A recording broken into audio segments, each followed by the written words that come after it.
Hello everyone, welcome back to the channel. Today I'm going to show you how to add a parallax effect in Wix Studio. Alright, first thing you need to do here is to open up your account on wix.com and go to your project, or if you haven't created a project, just go ahead and create one. Alright, for example here, I'm going to start with a blank canvas. Simply wait for it to load. It may take some time.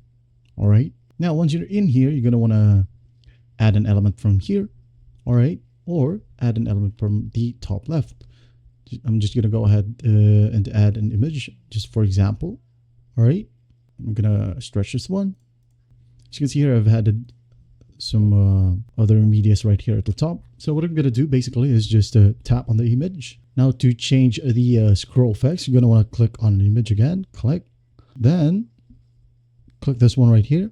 Should be able to see parallax effect right here. Another way to do that is by going to this area right here. If it's hidden, just go ahead and click on that. Now go to the effects right here, or animations.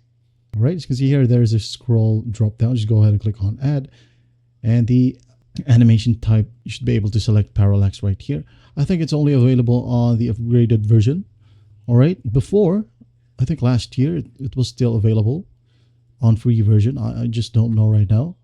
All right, if you have a paid version, just go ahead and try it. And once you selected the parallax effect, just go ahead and try it out.